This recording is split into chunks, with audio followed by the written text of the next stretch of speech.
Bonjour tout le monde, j'espère que vous allez bien et bienvenue dans une nouvelle vidéo. Le mois dernier j'ai fait un deep dive sur Robin Williams et je vous avais dit que je comptais faire un deep dive sur Martin Lawrence. J'espérais que ce script serait un peu plus joyeux mais au final pas tant que ça. Bon, ça reste pas au même niveau que Robin Williams mais bon quand même. Mais bref, arrêtons de teaser et commençons finalement. Je m'excuse d'avance si ma voix elle est un peu étrange, je suis un petit peu malade. Donc désolée, j'espère que ça va pas être trop désagréable. Vraiment pas le bon jour pour filmer une vidéo, mais c'est pas grave.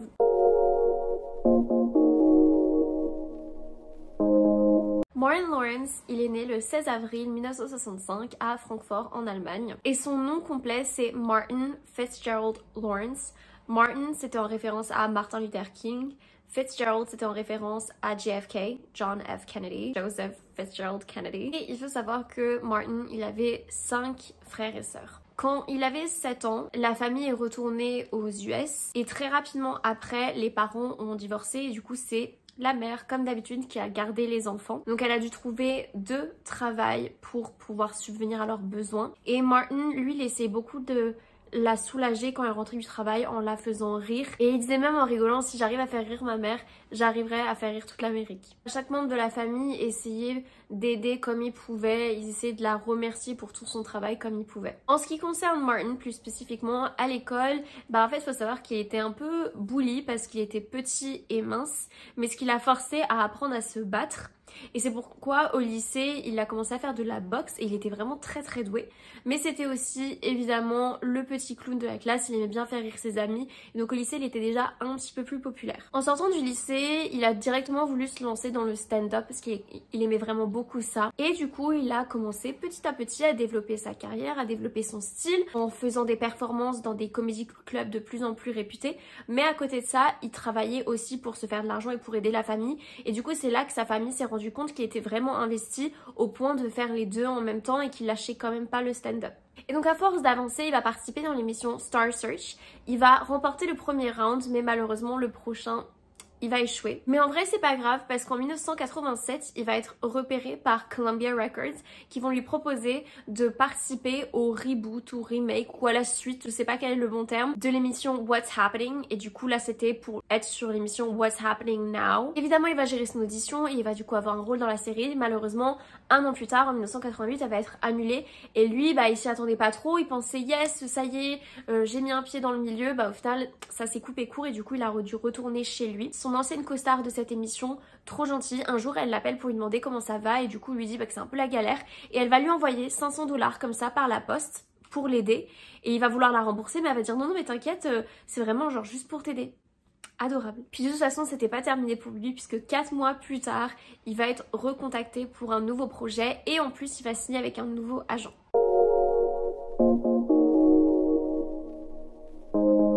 Donc en effet en 1989 il va être dans le film Do the Right Thing et c'est là du coup que son nouvel agent va le repérer et qui va signer avec lui et là ça y est, il a un pied dans Hollywood, ça commence pour lui. En 1990 il va être dans le film House Party et les critiques n'ont pas aimé ce film. Par contre le point positif du film c'était Martin justement. Tant mieux pour lui parce que ça veut dire que dans un film qui a été jugé comme mauvais, lui c'est un peu le rayon soleil qui illumine tout. Bon après ça n'a pas empêché de faire une suite en 1991 avec House Party 2. En 1992 il va être dans le film Boomerang avec Eddie Murphy. Eddie Murphy qui était une de ses idoles, donc il était trop content de travailler avec lui. Mais c'est aussi là qu'il va rencontrer Tisha Campbell Martin, ou plutôt Tisha Campbell parce que maintenant elle est plus avec son mari. Et si ce nom vous dit quelque chose, c'est tout simplement parce que c'est Janet dans la série Ma famille d'abord. Les deux s'entendent super bien quand ils se rencontrent sur ce film, elle va même venir le voir quand il fait des représentations de stand-up. Et du coup, quand lui, il a eu l'idée avec son équipe de faire une série, il voulait absolument que Tisha joue le rôle de sa partenaire à l'écran. Et donc cette série, c'était Martin qui du coup a duré de 1992 à 1997. Cette série elle a eu beaucoup de succès malgré le fait qu'elle a eu aucune nomination. Elle a quand même eu un impact à l'époque parce que ça a mis en avant une famille de couleur. Il n'y avait pas forcément beaucoup de représentation à l'époque donc vraiment ça a beaucoup plu. Ça a vraiment pu lui permettre de montrer tout son panel d'interprétation, ses qualités d'humoriste. Il y avait beaucoup d'improvisation dans la série justement. Par contre la série elle a eu une fin un peu plus dramatique mais on en parlera dans la partie 3. En tout cas, à partir de là, du coup, il commence vraiment à se faire connaître et il commence à se rapprocher de grands noms comme Chris Rock et Will Smith. En 1994, il va sortir You So Crazy, c'est un stand-up de lui mais filmé, et c'est vrai que ça se fait beaucoup parce que j'ai fait une vidéo sur Robin Williams et sur Jim Carrey et dans les deux ça se faisait pas mal. En 1994 il va être invité sur le Saturday Night Live pour faire une représentation. Sauf que ça va pas se passer hyper bien. À la base, il y a un texte en fait et t'as pas trop le droit d'improviser. Sauf que Martin, il va en faire qu'à sa tête et il va full improviser ce soir-là. Il va se mettre à faire des blagues sur l'hygiène des femmes. Et du coup, la chaîne a voulu complètement se dédouaner de ça parce que du coup, ils ont pas aimé ce que lui il a dit. Et donc par la suite, il a été genre... et il a plus jamais été réinvité. En 1995, il va y avoir le premier film Bad Boys, donc avec Will Smith. Ce film, c'était un énorme succès, il était numéro 1 dès la sortie. Et il faut savoir qu'à l'époque, c'était lui le plus connu des deux, et donc ça peut être peut-être un peu choquant maintenant quand on sait ça. Martin, il était payé 6 millions de dollars pour sa prestation, là où Will Smith, lui, il était payé que 2 millions de dollars. Et ce qui est ironique, c'est que par la suite, les rôles se sont un peu inversés, c'est Will qui est devenu le plus connu, et du coup, Martin, il aurait refusé de faire des suites s'il n'était pas payé au même niveau que Will. Et du coup je le trouve un peu hypocrite parce que quand Will lui était pas payé au même niveau que lui, là par contre il s'en foutait et ça le concernait pas quoi. Mais bref, comme vous le savez, il y a eu en effet des suites et pas qu'une. Il y a eu Bad Boys 2 en 2003. Le Bad Boys 3 il devait être fait rapidement après, mais comme je vous ai dit, il y avait un peu des tensions. Et du coup Bad Boys 3 il est sorti en 2020. Et c'était une énorme réussite. C'est assez rare quand même pour des suites comme ça que ça fasse aussi bien. Mais je pense que vu que c'était vraiment 17 ans plus tard, les gens ils avaient de la nostalgie, ils étaient contents de les retrouver. Et c'est aussi pour ça que du coup Bad Boys 4 qui est sorti l'année dernière en 2024, ça a eu aussi un énorme succès. Donc vraiment qui l'eût cru, parce que c'est pas forcément quelque chose qu'on constate beaucoup des suites qui réussissent bien. Mais là je pense que ça joue bien sur la nostalgie des gens, ils attendent assez longtemps pour en refaire. Et puis bon, ça reste quand même deux acteurs très connus les deux. Bref, on retourne en arrière et en 1996, il va faire le film A Thin Line Between Love and Hate. À cette période, il était vraiment pas bien mentalement, mais on en reparlera dans la partie 3.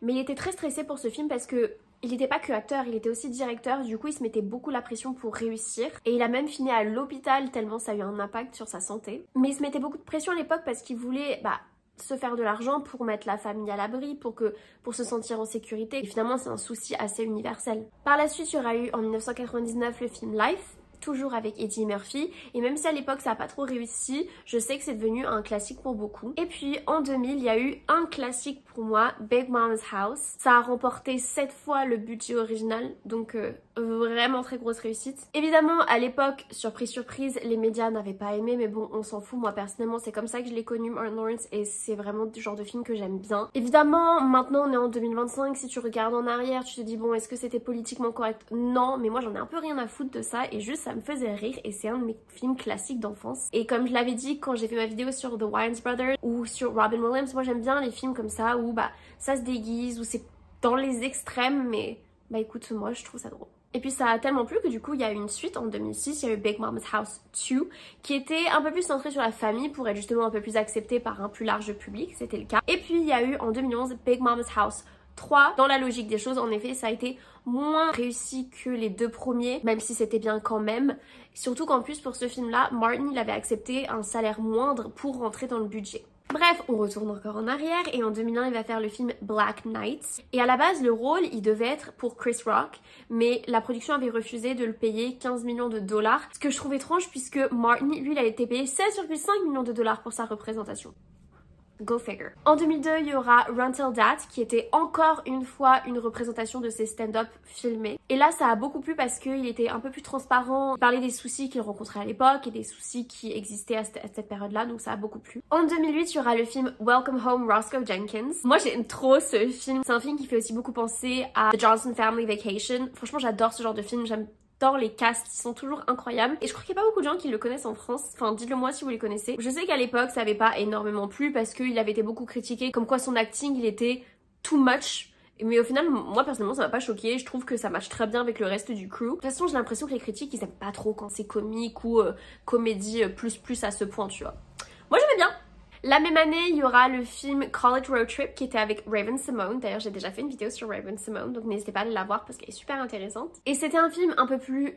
c'était un film Disney, donc beaucoup plus léger, beaucoup plus calme. Et surtout, c'est qu'on commençait à le voir un peu comme un rôle de père. Là, ça y est, il y avait une petite transition qui s'était faite. En 2016, il sortira son 3e stand-up filmé, Doing Time Uncut. Et là, vraiment, on retrouve son style de stand-up originel, avec son humour et ses interprétations classiques. En 2022, donc plus récemment, il aura été dans le film Mind Cage et il faut savoir que pour ce rôle, il était très investi puisqu'il a pris du poids pour le rôle et il a aussi pris des cours d'acting supplémentaires parce qu'il voulait vraiment donner son maximum. Et très rapidement après, il va enfin recevoir son étoile sur The Hollywood Walk of Fame en 2023. Et je dis enfin parce que quand même, ça reste quelqu'un qui a commencé dans le métier depuis très longtemps. Il a quand même fait pas mal de grands classiques, donc il était temps. Donc ça c'était pour sa carrière, mais on va parler un peu maintenant de sa vie perso et surtout de ses polémiques.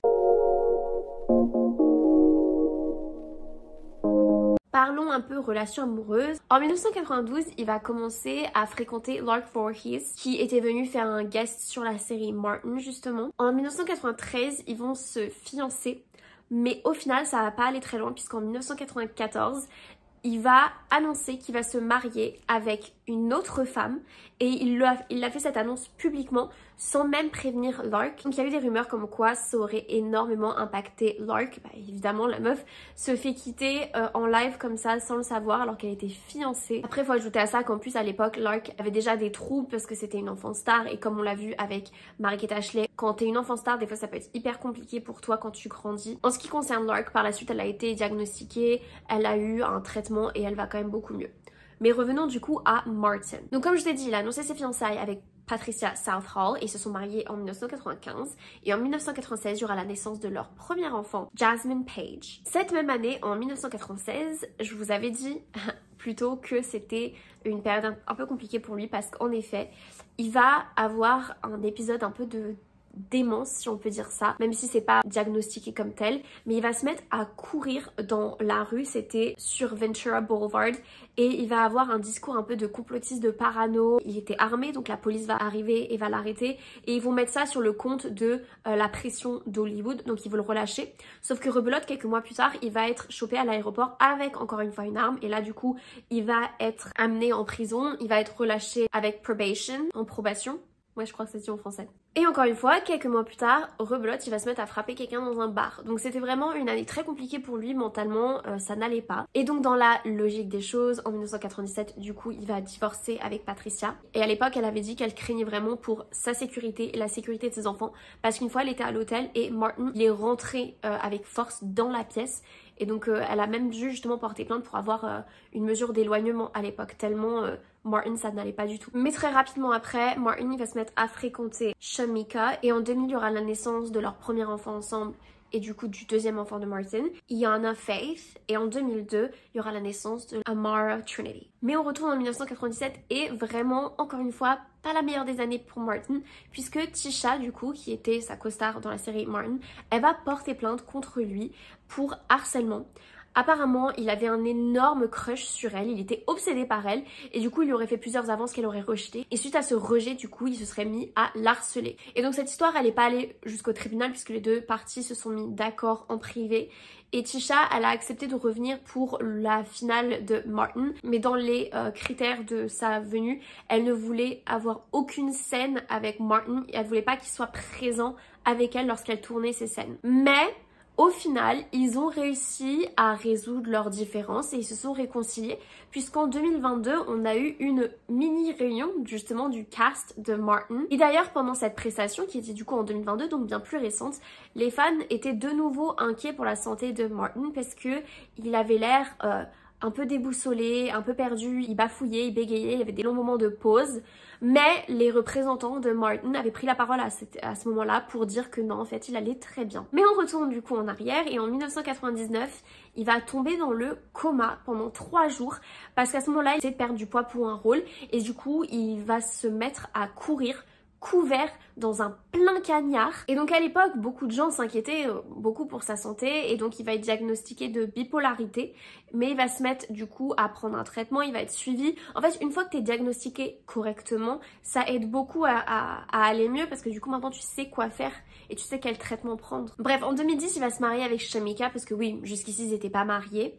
Sauf que 2 ans plus tard, donc en 2012, ils vont divorcer à l'initiative de Martin, mais par contre, ils vont rester en bons termes, ils vont rester amis. Et Martin, il va rester très proche de ses enfants. Et moi, quand j'ai entendu ça, je me suis dit, ben encore heureux, non, enfin on va pas le féliciter pour faire son rôle de père, tu vois. Genre si on inversait les rôles et on disait, ouais, Shamika, elle est restée proche de ses enfants, les gens ils diraient, bah oui, c'est une honte, t'es leur mère, tu devrais être là. Par contre, quand c'est le mari, on dit, oh c'est bien, il est présent pour ses enfants, mais c'est normal en fait. En 2019, il y aura des rumeurs de fiançailles avec Roberta Mordafar, je pense que je le prononce pas bien du tout. Mais au final, je pense que c'était que des rumeurs, ou en tout cas ça ira pas plus loin, puisque plus récemment, là, à la première du film Bad Boys en 2024, il était présent donc avec ses filles, mais aussi avec sa copine Angie Gonzalez. En tout cas, maintenant, ça a l'air d'aller quand même beaucoup mieux et il se remet à faire du stand-up, un peu comme le font les Wayans Brothers. J'imagine que ça fait du bien de revenir aux sources de temps en temps. En tout cas, moi, ce que je conclus de cette histoire, et en plus, c'est pas la première fois qu'on fait cette conclusion, c'est que des fois, il faut faire attention à ce que tu souhaites,